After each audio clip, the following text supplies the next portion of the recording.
उत्तर प्रदेश में diploma pharmacist association ने 20 दिसंबर को अपनी 24 सूत्री मांगों के निराकरण के लिए प्रदेश भर में एक दिवसीय धरना प्रदर्शन किया। प्रदेश के सभी जिलों में चीफ फार्मासिस्ट और फार्मासिस्टों ने मुख्य चिकित्सा अधिकारी कार्यालयों के बाहर इस धरने में भाग लिया। इसके जरिए उन्होंने मुख्यमंत्री को अपनी मांगों का ज्ञापन भेजा। एसोसिएशन के प्रदेश अध्यक्ष संदीप बडोला ने अटल टीवी से बातचीत करते हुए बताया कि संगठन लंबे समय से फार्मेसी संवर्ग की समस्याओं का समाधान चाहता है। इन समस्याओं में वेतन विसंगत पदनाम परिवर्तन, पदों के मानकों में नुस्खा लिखने का अधिकार जैसी मांगे शामिल हैं। इसके लिए मुख्यमंत्री, स्वास्थ्य मंत्री, शासन और महानिदेशालय के अधिकारियों से कई बार अनुरोध किया गया, लेकिन अब तक इन मुद्दों का समाधान नहीं हो सका है। उन्होंने आरोप लगाया कि शासन और महानिदेशालय के अधिकारी लंबे समय से मान्यता प्राप्त संगठन से वार्ता नहीं कर रहे हैं, जिससे समस्याओं का अंबार लग गया है। संदीप बडोला ने कहा कि फार्मासिस्ट दिन रात मेहनत करके जनता की सेवा करते हैं, लेकिन जनहित से जुड़ी उनकी मांगों को पूरा करने में सरकार की उदासीनता साफ दिख रही है। अधिकारियों की इस उदासीनता के कारण कर्मचारियों में रोष बढ़ रहा है और अब फार्मासिस्टों को मजबूर होकर आंदोलन का सहारा लेना पड़ रहा है। बता दें कि इस आंदोलन का अगला कदम 22 दिसंबर से 25 दिसंबर तक हर जनपद में सांसदों और विधायकों के मांगों का ज्ञापन सौंपना है। इसके बाद 3 जनवरी को प्रदेश के हर मंडल मुख्यालय पर एक दिवसीय धरना आयोजित किया जाएगा और अगर तब तक सरकार ने कोई ठोस कदम नहीं उठाया तो 31 जनवरी चिकित्सा एवं स्वास्थ्य महानिदेशालय लखनऊ पर प्रदेश भर के फार्मेसी संवर्ग के अधिकारी और कर्मचारी धरना देंगे और महानिदेशालय का घेराव करेंगे। एसोसिएशन ने मुख्यमंत्री योगी आदित्यनाथ और स्वास्थ्य मंत्री से अपील की है कि फार्मासिस्ट समाज आंदोलन नहीं करना चाहता, लेकिन अधिकारियों की उदासीनता के कारण उन्हें यह कदम उठाना पड़ रहा है। उन्होंने चेतावनी दी है कि अगर उनकी जायज मांगों का समाधान नहीं हुआ तो भविष्य में और कठोर आंदोलन किया जाएगा। अटल टीवी से बातचीत करते हुए और क्या कुछ कहा प्रदेश अध्यक्ष संदीप बडोला ने, आप भी सुनिए।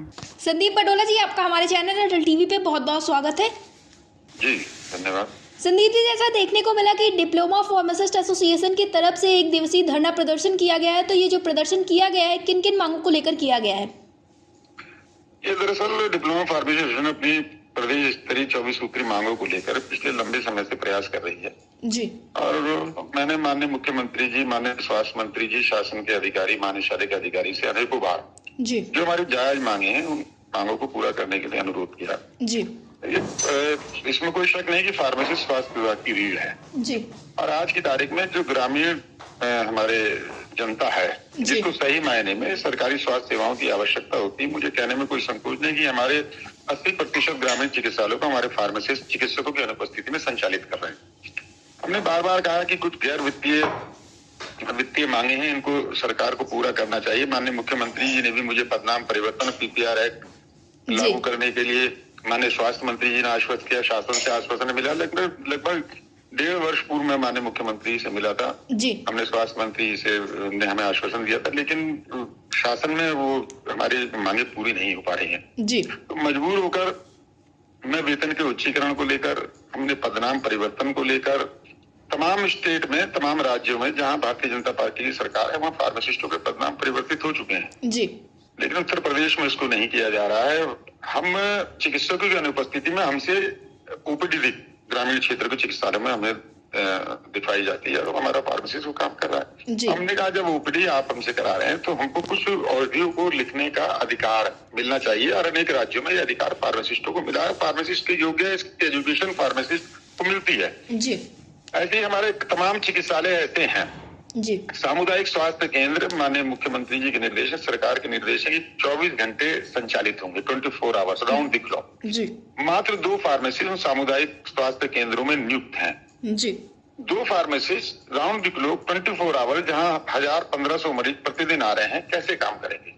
3 फार्मेसिस्ट तो हमको इमरजेंसी ड्यूटी के लिए चाहिए, तो उसके बाद तमाम injection, dispensing, store, ARB, VIP duty, postmortem duty, तमाम ऐसी ड्यूटियां 2 फार्मेसिस्ट पे इतना वर्कलोड है और ना उनको छुट्टी मिल पा रही है। साल के 365 दिन, महीने के 30 दिन लगातार काम करके हमारे फार्मेसिस्ट अब 7 पे जा रहे हैं। पीछे आपने देखा होगा कि लगातार हमारे फार्मासिस्ट की मृत्यु हो रही थी और उसका कारण एक ही था कि उन पर कार्य का बोझ के चलते हमारा संपर्क तनाव में आ रहा है जी। हम लगातार अनुरोध कर रहे हैं और ये आश्चर्य का विषय है। देखिए ये बहुत बड़ा आश्चर्य है जी कि सरकार बार बार आदेश कर रही है कि जो मान्यता प्राप्त संगठन है शासन में प्रमुख सचिव, विभागाध्यक्ष उन मान्यता प्राप्त संगठनों से बैठकर प्रति माह वार्ता करें, महीने 2 महीने में वार्ता करें, उनकी समस्याओं को सुने और उनको पूरा करने का प्रयास पूरा करें। जी। लेकिन अफसोस की बात है कि पिछले 5 वर्षों से शासन में मान्यता प्राप्त संगठनों की वार्ताएं नहीं हो पा रही हैं। जब वार्ताएं नहीं होंगी तो समस्याएं जो प्रैक्टिकली हम जमीनी स्तर पर काम कर रहे हैं, जो प्रैक्टिकली समस्याएं हैं, वो समस्याएं दूर कैसे होंगी जब हमारी समस्याओं को सुना नहीं जाएगा, कोई अधिकारी सुनेगा नहीं। और ये स्थिति इतनी भयंकर हो गई है कि समस्याओं के अंबार लग गए हैं। जी। अब मजबूर होकर हमको फिर आंदोलन का सहारा लेना पड़ रहा है। जी संदीप जी, खबरें ऐसी भी निकल कर आई हैं कि 3 जनवरी को फिर से आप लोगों का 1 दिवसीय धरना प्रदर्शन किया जाना है।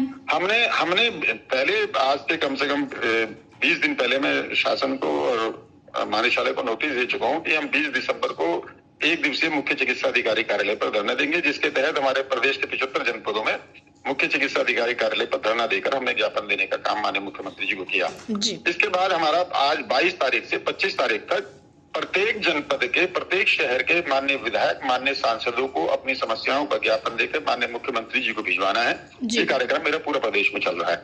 इसके बाद हम 3 जनवरी को प्रदेश मंडल के प्रत्येक मुख्यालय पर, मंडल वर्ग के हमारे फार्मेसिस्ट, चीफ फार्मेसिस्ट जो हमारे अधिकारी कर्मचारी हैं, वो धरना देंगे, माननीय मुख्यमंत्री जी को ज्ञापन भिजवाएंगे। और इसके बाद फिर हमने निर्णय लिया है कि इसके बाद भी अगर कोई हमारी मांगों पर सुनवाई नहीं होती तो 31 जनवरी को हम पूरे प्रदेश के हमारे जो फार्मेसिस्ट संवर्ग के अधिकारी कर्मचारी हैं वो सब लखनऊ महानिदेशालय में एकत्रित होंगे, वहां धरना देंगे, महानिदेशालय का घेराव करेंगे और वहीं पर हम अनिश्चितकालीन आंदोलन की भी, अग्रिम आंदोलन की घोषणा करेंगे। जी मेरा सरकार से अनुरोध है, मेरा माननीय मुख्यमंत्री से अनुरोध है कि शासन और महानिदेशालय में बैठे अधिकारी सरकार के निर्देशों का पालन नहीं कर रहे हैं, मान्यता प्राप्त संगठनों से वार्ता नहीं की जा रही है, जिससे कर्मचारियों में सरकार के प्रति रोष पनप रहा है।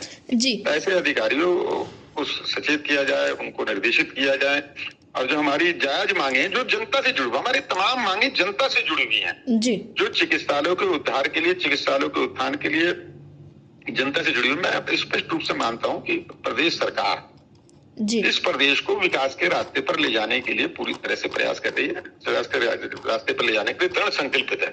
लेकिन विकास के रास्ते पर ले जाने का जो सबसे प्रमुख माध्यम है कर्मचारी, वो निश्चित रूप से आज अपनी समस्याओं को लेकर विचलित है, उसके अंदर आक्रोश पनप रहा है। चूंकि अधिकारी निश्चित रूप से कर्मचारी संगठनों की अवहेलना कर रहे हैं, उनको उदासीनता का रवैया उन लोगों ने अपना रखा है, जिससे हमारी जो छोटी छोटी समस्याएं हैं, जो हमारी महानिदेशालय स्तर पर और तो और तमाम जो पूर्व के आदेश सरकार ने किए हैं, जो कर्मचारी हित के आदेश हैं, उन आदेशों का महानिदेशालय अतिक्रमण कर रहा है, जिससे कर्मचारी नाहक परेशान हो रहे। एक छोटी सी चीज आपको उदाहरण के लिए बताता हूं। एक सरकार की व्यवस्था है कि कर्मचारियों को, राज्य कर्मचारियों को 10, 16 और 26 साल पर एसीपी की सुविधा मिलती है। जी। ये एसीपी की सुविधा उनके जो नियंत्रक अधिकारी होते हैं, जो उनके अपॉइंटिंग अथॉरिटी होती है, वो इसका निर्धारण करती है। जी। एक महानिदेशालय एक ऐसा अटपटा सा आदेश करता है कि वो जो जनपद में हमारे आज तक लगते आ रहा है वर्षों से, जो हमारे जो अपॉइंटिंग अथॉरिटी है वो जनपद के अधिकारी होते हैं, महानिदेशालय उसको कहता है कि नहीं, अब ये हमारी एसीपी का निर्धारण महानिदेशालय करेगा। जी। और आश्चर्य का विषय है कि वो आदेश करके सारे जनपदों से वहां मंगाया जा रहा है और एक डेढ़ साल हमारी एसीपी नहीं लग पा रही है। अभी भी पिछले 1.5 साल से एसीपी हमारी महानिदेशालय में लंबित है। कहते कहते थक गए, महानिदेशालय में गुहार लगाते थक गए, लेकिन महानिदेशालय के अधिकारियों पर जू नहीं रह रही है। कर्मचारी परेशान हो रहा है, जनपदों में सरकार जो सुविधा दे रही है वो उसको नहीं मिल पा रही है। हमारी वरिष्ठता सूची सन 2005 से सीनियरिटी लिस्ट नहीं बन रही है। सूचना हमने जवाब देके सूचनाएं मंगवाई, 2 साल हमने लगातार जनपदों से सूचना मंगाई, फिर महानिदेशालय एक सोची समझी साजिश के तहत उसके परफॉर्मेंस चेंज कर देता है और फिर सूचना मंगवाता है। मतलब ये प्रक्रिया एक ना करने वाली चीजें हैं। इस तरह की मानसिकता जब अधिकारियों की और महानिदेशालय में बैठे लोगों की होगी तो निश्चित रूप से हम लोगों के पास आंदोलन के सिवाय कोई रास्ता नहीं बचा है। इसलिए आज हम आंदोलन के रास्ते पर जा रहे हैं। जी। संदीप पटोला जी, आपके जो साथी हैं उनको आप क्या संदेश देना चाहेंगे, क्योंकि आपके कार्यक्रम लगातार प्रस्तावित है। इसी के साथ जो आप लोग का एक दिवसीय धरना प्रदर्शन हुआ है, उसके बाद क्या शासन प्रशासन के द्वारा कोई संज्ञान लिया गया है? हमने अपने इससे पूर्व के आंदोलनों में आंदोलन में कार्य को प्रभावित न करके हमने सरकार को अपनी बात सरकार तक पहुंचाने के लिए हमने 2 घंटे अधिक भी कार्य किया है। जी। हमने कहा हम अधिक कार्य करेंगे तो सरकार की और शासन में बैठे अधिकारियों की संवेदना सिंपैथी हमारे साथ होगी। हमने वो आंदोलन किया, लेकिन उसके बाद भी कोई स्थिति में परिवर्तन नहीं हुआ। मैं अपने साथियों को संदेश देना चाहता हूँ, ईमानदारी से काम करें। कोरोना जैसी महामारी में हमने रात और दिन काम किया, न जाने कितने साथी हमारे देहांत हुआ उनका, हमारे न जाने कितने साथियों के परिजनों का देहांत हुआ, लेकिन बिना डरे हुए हमने कोरोना में रात दिन काम किया जी। और इस बार भी हम यही कहते हैं साथियों से कि ईमानदारी से काम करें जी। हम हमारे काम करने के तरीके से जनता को हमारे जो हम सेवा दे रहे हैं उससे शायद कभी सरकार प्रभावित हो जाए, लेकिन मैं देख रहा हूँ कि ये स्थिति अब नहीं बन रही है। हम फिर भी अभी भी मैंने जो आंदोलन की घोषणा की है उस आंदोलन में मैंने अभी धरने तक ही मैंने आंदोलन लगाया है ताकि सरकार को समझ में आए। हम नहीं चाहते हैं कि हमारे आंदोलन से जनता को कोई असुविधा पहुंचेगी, अस्पताल बंद होंगे, अस्पताल में मरीजों को चिकित्सा सुविधा नहीं मिल पाएगी तो निश्चित रूप से जनता को असुविधा होगी।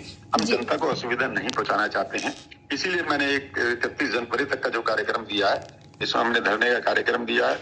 और इसके बाद भी, लेकिन इसके बाद भी अगर स्थितियों में परिवर्तन नहीं आता है, हमारी बातों को नहीं सुना जाता है तो निश्चित रूप से हम एक बड़े आंदोलन की तरफ रास्ते में जाएंगे। जी, संदीप जी, ATV से जुड़ने के लिए धन्यवाद।